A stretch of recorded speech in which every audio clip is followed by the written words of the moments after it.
बाबा आकर के हम पर कितनी अपरंपार कृपा करते हैं, जो हमारा ज्ञान का तीसरा नेत्र बुद्धि का ताला खोल देते हैं। तो जो बच्चे शुरू में आते हैं को बहुत अपरंपार खुशी होती है। ज्ञान का खजाना ऐसा मिलता है कि धरती पर उनके पैर ही नहीं टिकते हैं। इस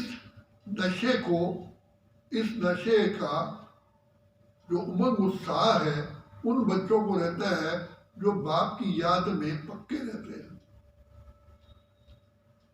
जैसे कोई दवाई खाते हैं तो उससे आराम आना होता है, अगर वो दवाई बीच में छोड़ दें तो फिर तो बीमारी फिर उछल खाती है। ऐसे इस ज्ञान योग में अगर संग दोष में आकर के हम इस पढ़ाई को थोड़ा सा भी ध्यान नहीं देते हैं तो वो उमंग उत्साह खत्म हो जाता है। तो जैसे बीमारी में परहेज रखी जाती है, ऐसे यहाँ भी परहेज जो बच्चे रखते हैं उनका उमंग उत्साह सदा टिका रहता है। दूसरी बात, बार बार हमें बुद्धि में लाना पड़ता है हमें कौन मिला है, कितनी ऊंची हाईएस्ट ऑफ द हाई हमें पावर मिली है और वो अभी मिली है। एक कल में एक ही बार बाप आकर के हमारा उद्धार करते हैं। तो बाबा कहते हैं बच्चे सबसे पहले ब्रह्मचर्य की पालना, शुद्ध भोजन, रोज क्लास करना और दैवी गुण धारण का जो करते हैं उनका उमंग उत्साह सदा ही बना रहता है। अपने आप ही उनके अंदर दिव्य बुद्धि प्रकट होती है।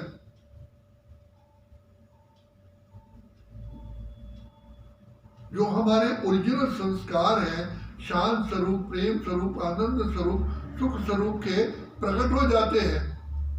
दिव्य बुद्धि, दिव्य विवेक जागृत हो जाता है। तो उसके लिए सबसे पहले पढ़ाई, जिन्होंने पढ़ाई पर ध्यान दिया उनका नशा कभी नहीं उतरता, क्योंकि ये पढ़ाई हमारे आत्मा के लिए टॉनिक है, अमृत है।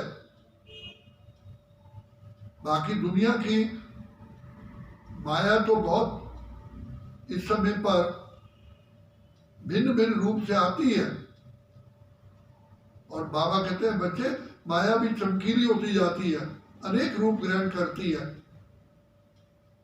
लेकिन जो ज्ञान और योग की धारणाओं में रहते हैं वो कभी भी उमंग उत्साह उनका कम नहीं होता।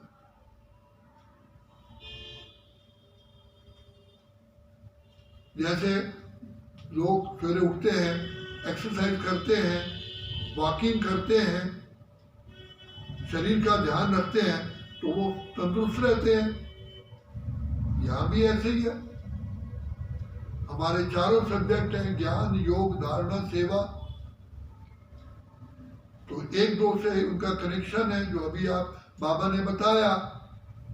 ज्ञान का मनन चिंतन करते हैं, ज्ञान मनन समझ, हम प्रॉब्लम लेस बनते हैं, खुशी चढ़ती है और उससे अपने आप ही ऑटोमेटिकली योग लगता है। समझ आ गई, पाप को याद करने से जन्म जन्मांतर के हमारे पाप कटते हैं। यही एक रास्ता है खुशी पाने का, सुख पाने का। तो ज्ञान मन समझ आती है।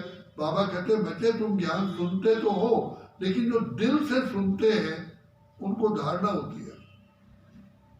तो योग लगता है, योग से अपने आप ही धारणाएं, हमारे ओरिजिनल संस्कार प्रकट हो जाते हैं और एक ऐसी शक्ति, ऐसी अंदर क्रांति आती है कि हम दूसरों का भी जरूर उपकार करें।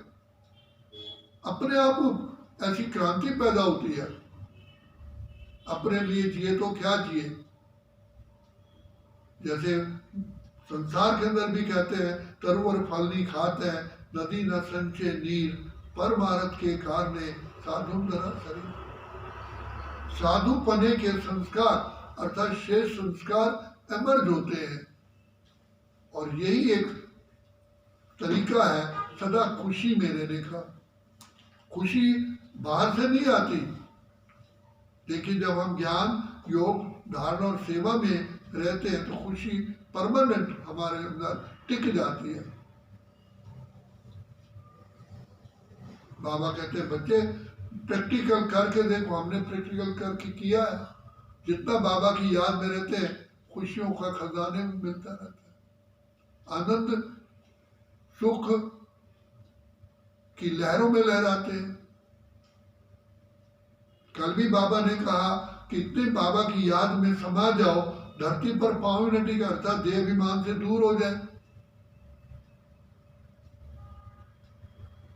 इसका खुशी और उमंग का एक ही तरीका है, दिल से ज्ञान को सुनो। दिमाग से तो सुनते ही हैं, लेकिन जो दिल और दिमाग दोनों से सुनते हैं उनके अंदर ज्ञान हमेशा टिका रहता है, कभी भी नहीं भूलेंगे।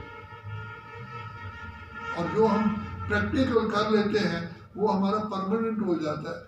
सुना हुआ भूल जाएगा, लेकिन जो हम महसूस करते हैं, महसूस किया हुआ कभी भी जिंदगी भर नहीं भूलता। इसलिए बाबा कहते हैं अनुभव एक बड़ी शक्ति है। तो जो हम सुनते हैं उसका जो बच्चे प्रैक्टिकल धारणा करते हैं वो सारी आयु उमंग उत्साह में रहते हैं।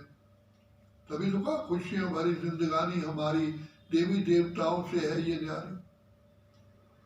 तो खुशी में लाने का, उमंग उत्साह में लाने का एक ही मात्र तरीका है, बाबा की पढ़ाई को दिल से पढ़ो और उसका महत्व दो कि भगवान, परमात्मा, ईश्वर, प्रभु, अल्लाह, परमेश्वर आया पढ़ाने के लिए। ये पढ़ाई साधारण नहीं है।